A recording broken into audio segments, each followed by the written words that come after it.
시편 23편 우리 한 절씩 교독하고요. 마지막 절 6절은 우리 함께 읽었으면 좋겠습니다. 여호와는 나의 목자시니 내게 부족함이 없으리로다. 그가 나를 푸른 풀밭에 누이시며 쉴만한 물가로 인도하시는도다. 내 영혼을 소생시키시고 자기 이름을 위하여 의의 길로 인도하시는도다. 내가 사망의 음침한 골짜기로 다닐지라도 해를 두려워하지 않을 것은 주께서 나와 함께 하심이라. 주의 지팡이와 막대기가 나를 안위하시나이다. 주께서 내 원수의 목전에서 내게 상을 차려주시고 기름을 내 머리에 부으셨으니 내 잔이 넘치나이다. 내 평생의 선하심과 인자하심이 반드시 나를 따르리니 내가 여호와의 집에 영원히 살리로다. 아멘. 제가 이 말씀 놓고 잠깐 기도하겠습니다. 하나님, 오늘 이 저녁에 시편 23편의 말씀을 통하여서 목자 되신 우리 주님을 깨달아 알 수 있는 은혜 있게 하여 주시옵소서. 아버지, 연약한 자의 입술을 통하여 전해지는 주님의 말씀인데 이 주의 말씀이 온전하게 오늘 이 저녁에 우리가 받는 말씀도 온전케 하여 주시옵소서. 주님 감사합니다. 예수님의 이름으로 기도하였습니다. 아멘. 네, 요즘 우리가 계속해서 아침마다 시편의 말씀을 묵상하고 있습니다. 오늘 아침에는 시편 20편의 말씀을 함께 묵상했어요. 20편의 말씀이 어떤 내용인지 여러분 혹시 기억하시나요? 네, 한 12시간 전의 말씀이었는데 시편 20편은 전쟁을 앞둔 왕을 위해서 온 공동체가 함께 기도했던 시편이었어요. 공동체가 왕을 위해 중보하는 기도가 오늘 시편 20편의 말씀이었습니다. 처음 듣는 것처럼 이렇게 보시면 제 마음이 아픕니다. 하나님의 이름이 왕을 붙드시고 왕의 번제를 기억하시고 왕의 소원을 이루어 주시기를 간구하는 기도가 시편 20편이었죠. 그래서 우리가 물어볼 수 있어요. 왜 공동체가 왕을 위해 기도했을까? 그것은 단지 왕 개인의 승리를 위한 것이 아니라 공동체 전체의 평안과 하나님의 뜻이 이루어지기를 바라는 거룩한 중보기도였다는 것이죠. 왕과 공동체가 분리되지 않았기 때문에, 왕과 백성들은 운명 공동체였기 때문에 그러하게 이들은 왕의 승리를 위해서 마음을 다해 중보했습니다. 오늘 아침에 나누지는 않았지만 흥미롭게도 이어지는 시편 21편에서 그 기도에 응답하신 하나님의 승리를 찬양하는 시편이 기록되어져 있어요. 왕이 승리한 거예요. 중보기도를 받은 공동체의 중보기도를 등에 업은 이 왕이 전쟁에 나가서 승리합니다. 왕이 생명을 구했더니 하나님께서 그에게 장수를 주시고 존귀함과 영화로 관을 씌우셨다라는 공동체의 고백이 이어지게 되죠. 공동체의 기도, 백성의 기도, 그리고 그 기도에 마침내 응답하시는 하나님, 그리고 왕과 공동체 가운데 하나님의 승리를 모두 말할 수 있게 되는 중보기도의 신비가 시편 20편과 21편에 담겨 있다고 할 수 있을 거예요. 그러니까 승리를 했어요. 왕이 승리를 하면 누구의 승리입니까? 왕의 승리죠. 또 누구의 승리죠? 공동체의 승리죠. 또 누구의 승리입니까? 궁극적으로 하나님의 승리입니다. 그렇죠? 중보기도는 이러한 힘이 있는 거예요. 모든 사람들에게 승리의 공로를 함께 나눠 갖는 그것이 하나님께서 이 공동체를 이끌어 가시는 방법인 줄로 믿습니다. 그리고 이제 오늘 저녁에 우리가 함께 살피게 되는 시편 23편은 그 간구와 응답의 흐름을 지나서 그 하나님과 동행하며 살아가는 자의 깊은 평안을 노래하는 시편입니다. 여호와는 나의 목자시니 내게 부족함이 없으리로다. 아마 이 시편 23편의 구절만큼 수많은 성도들의 사랑을 받는 성경 구절은 없을 거예요. 요한복음 3장 16절, 시편 23편 1절, 정말 어떻게 보면 거의 모든 크리스천들의 사랑을 받는 성경 구절이 아닌가 생각됩니다. 여러분, 왜 이 구절이 참 많은 사람들의 사랑을 받고 있을까요? 왜 시편 23편 1절의 말씀이 많은 사람의 사랑을 받고 있을까요? 그 이유가 여러 가지 있을 수 있겠지만 그 중에 하나를 꼽는다면 이 짤막한 말씀 한 구절을 읊조리면 우리의 마음 가운데 무엇이 임합니까? 위로가 임합니다. 위로. 하나님이 나를 위로하신다. 저기 옹알이 저렇게 하고 있는데 이제 하나도 신앙생활을 하다 보면 이 시편 23편 1절부터 가장 먼저 외우게 될 거예요. 여러분, 근데 이 말씀이 우리에게 위로를 주기 때문에 여호와는 나의 목자시니 내게 부족함이 없습니다 라는 이 말씀 우리가 참 사랑하잖아요. 그런데 여러분, 이 고백은요 단지 한 줄의 위로가 아니라 광야와도 같은 인생을 지나온 다윗이 삶의 밑바닥에서 끌어올린 절절한 신앙의 선언입니다. 다시 한번 말씀드릴게요.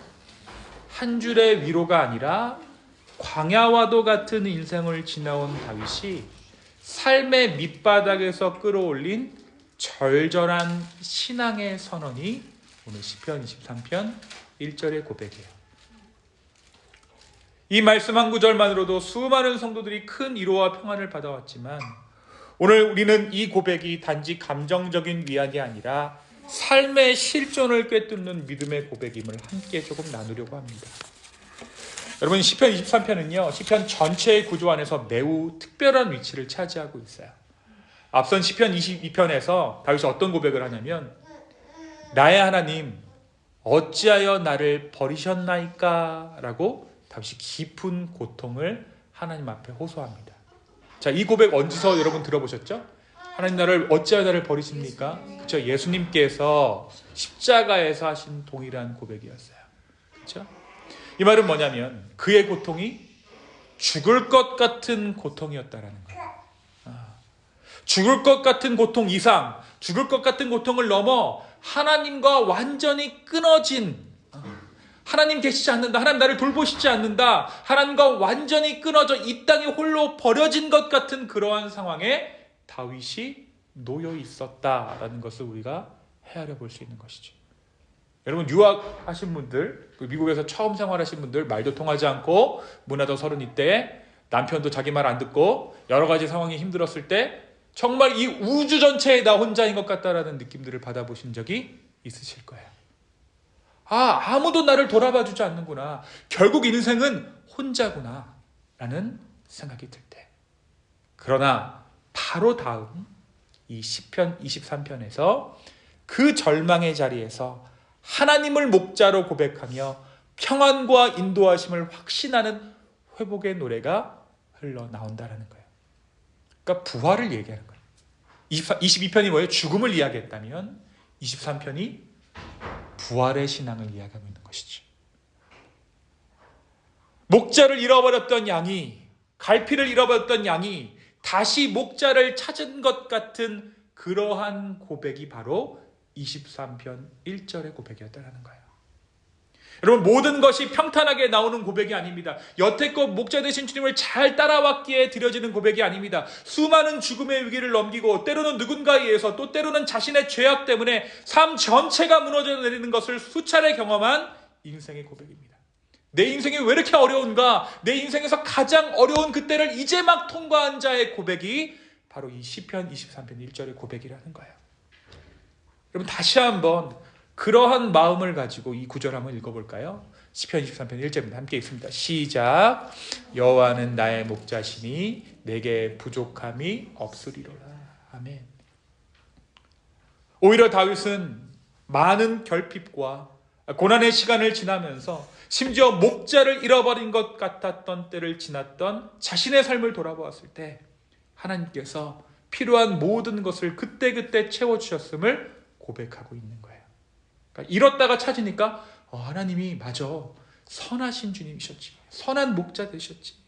그래서 무엇이라고 고백합니까? 푸른 풀밭, 푸른 초장, 쉴만한 물가, 그리고 그가 마침내 얻은 영혼의 소생, 영혼이 다시 살아나는 것.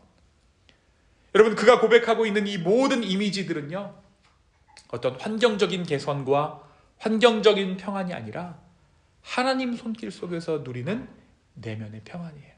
마음이 하나님 나라가 된 거예요. 여러분, 그 어디나 하늘나라 우리 고백하잖아요. 주 예수와 동행하면 그 어디나 하늘나라. 그럼 어디나 하늘나라는 개념이 뭘까요? 어디나 이렇게 하나님 나라로 싹싹 변하는 걸까요? 그게 아니에요. 내 마음에 하나님의 나라가 임하면 어디를 가나 하나님 나라인 거예요. 내 마음에 하나님 나라가 임하면 내가 가는 곳곳이 하나님의 나라가 된다라는 것입니다. 심지어 죽음의 순간까지도. 죽음의 순간까지도. 지금 다윗이 무엇을 통과했어요? 죽음을 통과했잖아요. 죽음을 통과했잖아요. 제가 주일 설교에서도 말씀드렸지만 부활의 참된 의미는 무엇입니까? 부활의 참된 의미는 죽음을 삶의 일부로 바라보게 하는 그런 심리가 담겨져 있는 거예요. 죽음도 삶이다. 계속해서 다윗은 죽음의 골짜기에서도 함께 하시는 하나님을 그래서 노래하고 있는 것이죠. 오늘 말씀 4절입니다. 내가 사망의 음침한 골짜기를 다닐지라도 해를 두려워하지 않는 것은 주께서 나와 함께 하심이라. 여러분, 사망의 골짜기를 다윗이 지금 피해 간다라고 말하고 있습니까? 아니죠. 뭐라고 이야기하죠? 내가 다녔다. 사망의 음침한 골짜기를 다녔다. 누가 나와 함께 했다고요? 네, 주님께서 나와 함께 했다. 우리도 신앙 안에서 고난을 피하는 것이 아니라 그 고난 가운데 동행하시는 주님의 임재를 경험하는 것이다라는 것을 새삼 느끼게 되는 구절이 아닐 수 없어요. 여러분, 왜 그렇습니까? 그 고난이 내 인생 내가 혼자가 아니다라는 것을 가장 실감하게 되는 그때이기도 하기 때문에 그렇습니다. 다윗이 뭐를 느껴요? 사망의 음침한 골짜기에서 무엇을 느꼈다 그래요? 하나님 함께 하시는구나. 하나님 함께 하시는구나. 인생의 가장 나락인데 바로 그곳에서 하나님 나라가 다윗의 인생 가운데 임했다라는 것입니다. 그러면서 고백하게 하는 것이 무엇입니까? 주의 지팡이와 막대기가 나를 안위하였습니다. 그러면 지팡이는 무엇입니까?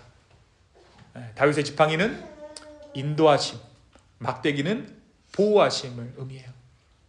그분은 단지 옆에 계시는 분이 아니라 인도하시고 지켜주시는 능력의 하나님이신 줄로 믿습니다. 하나님이 막대기를 딱 들고 우리 주변에 몰려오는 사단들을, 이리떼와도 같이 우리의 영혼을 집어삼키려는 그 이리떼 사단들을 다 물리쳐 주신다. 그것이 목자잖아요. 그렇죠? 그리고 마지막으로 하나님의 인도는 결국 영원한 집으로 향하게 됩니다. 완전한 동행으로. 주께서 내 원수의 목전에서 내게 상을 차려주시고 내 평생의 선하심과 인자하심이 반드시 나를 따르리니 내가 여호와의 집에 영원히 살리로다. 여러분, 내 평생의 선하심과 인자하심이 반드시 나를 따른다. 이게 누구의 삶입니까? 누구의 삶이에요? 바로 저와 여러분의 삶이에요. 저와 여러분의 삶이 그렇다는 거죠. 그렇죠? 자, 그런 사람들의 삶의 끝은 무엇입니까? 무엇을 소망합니까? 여호와의 집에 영원히 사는 것을 소망하는 거예요.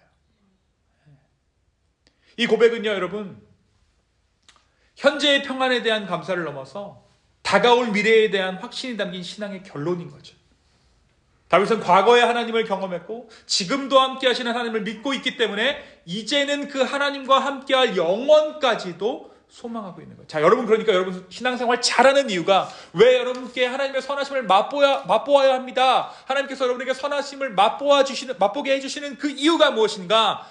영원한 집을 소망하게 하기 위해서 하나님께서 이것들을 허락해 주신다는 거예요.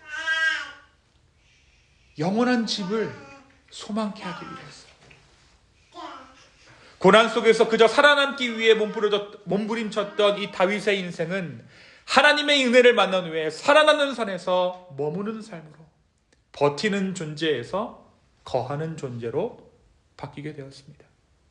주님께서 그의 인생을 돌아보셨고 걸음을 붙드셨고 그의 삶을 인도해 주셨기 때문입니다.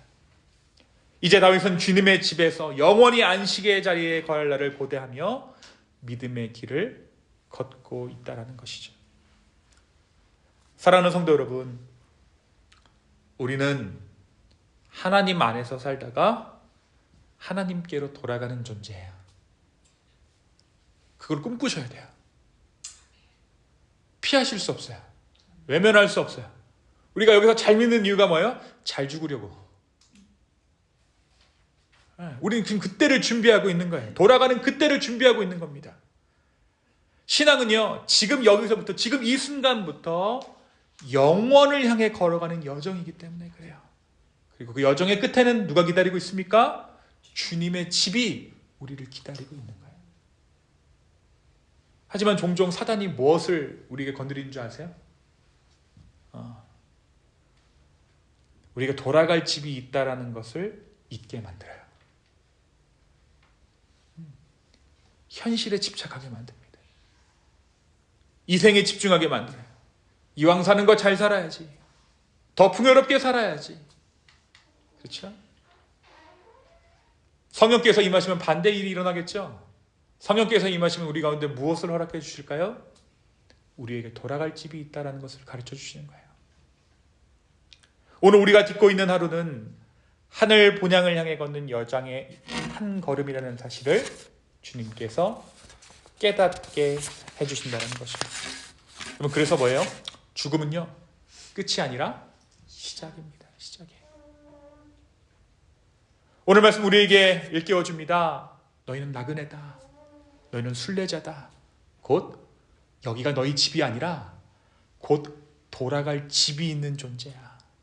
그리고 그 집은 하나님께서 계신 것, 우리의 영혼이 참 평안을 누릴 영원한 안식의 자리다 라고 주님께서 우리에게 말씀하고 계세요.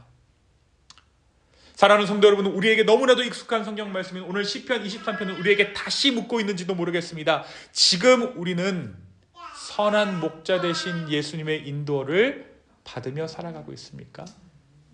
아니면 주님을 코치하고 있는 거죠. 주님, 내 방향을 주님께서 인도해 주세요. 이 방향으로 나를 좀 인도해 주세요. 목자라고 말은 하지만 목자를 코치하고 있는 자의 그러한 자세로 삶을 살아가고 있지는 않은가 생각해 봐야 된다는 거예요. 누군가의 권유대로 우리는 시편 23편을 목자의 시편으로만 읽지 않습니다. 이 시는 인생의 전체 여정을 담고 있는 시편입니다. 푸른 초장에서 시작해 사망의 골짜기를 지나고 원수의 목정에서 상을 받고 마침내 여호와의 집에 이르기까지 이 시는 한 신앙인의 인생을 짧게 추격해서 보여주고 있는 거예요.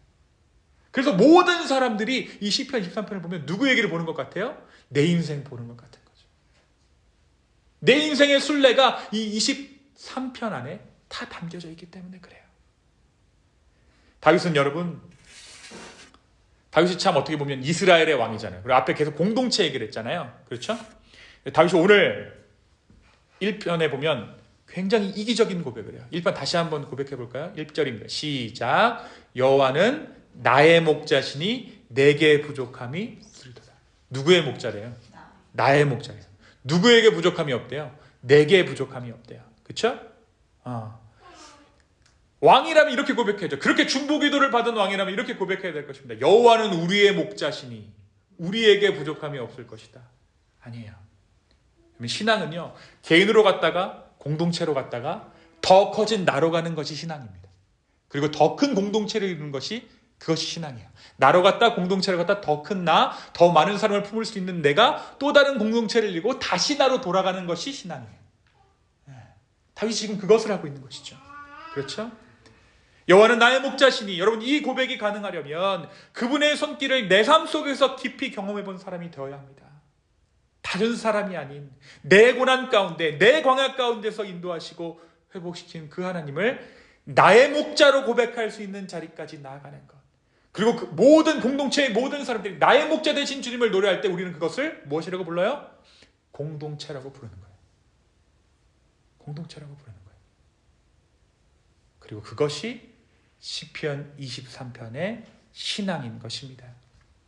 그래서 저는요, 이 시편의 23편을 한 편의 짧은 시가 아니라 인생 전체를 꿰뚫는 믿음의 구조라고 생각되어집니다. 우리는 모두 이 시편처럼 살아가고 있습니다. 초장의 시간과 골짜기의 시간, 대적의 목전과 주의 집을 향한 갈망을 반복하며 걸어가고 있습니다. 그 여정의 끝에서 우리는 분명히 고백하게 될 것입니다. 내 평생의 선하심과 인대하심이 나를 반드시 따르리니 내가 여호와의 집에 영원히 거하리로다. 여러분, 이 따르리니, 이 원어로 보면 뭔지 아세요? 내 평생의 선하심과, 6절에 보면 내 평생의 선하심과 인자하심이 반드시 나를 따르리니, 이게 무슨 말일까요? 추적한다는 거예요. 추적. 스토커. 끝까지 나를 따라와서 기필코 선하심을 맛보게 해주신다. 기필코 선하심을 맛보게 해주신다. 그것이 하나님의 우리를 축복하시는 방법입니다. 한번 거부하면 마는 것이 아니라 어디를 가든지 여호와의 선하심과 여호와의 인자하심이 나를 따라다니는 거예요. 줄줄줄줄. 여러분, 이러한 경험을 저와 여러분이 했으면 좋겠습니다. 우리가 여호와를 목자로 고백하는 그 순간부터 우리의 삶은 바로 이러한 삶 되는 줄로 믿습니다. 우리의 삶은 주님의 인도하심 아래에 놓이게 되는 줄로 믿습니다. 우리를 인도하시고 우리를 지키시고 회복하시며 마침내 영원한 집으로 이끄시는 선하신 목자 예수 그리스도께 오늘도 우리의 삶을 맡겨드릴 수 있는 저와 여러분 되기를 예수님의 이름으로 축원합니다. 잠깐 기도하겠습니다. 지금 이 시편 23편의 말씀을 이전에 우리의 말씀으로 봤습니다. 여호와는 나의 목자시니 내게 부족함이 없습니다 라는 이 고백이 주여 우리의 고백되게 하여 주시고, 오늘 우리의 신앙이 이 땅에서의 형통을 목적으로 하는 것이 아니라 내가 돌아갈 곳이 있습니다라는 고백이 있는 그러한 시간 되게 하여 주시옵소서. 성령님, 우리의 마음을 만져 주시옵소서. 감사합니다. 예수님의 이름으로 기도하였습니다. 아멘.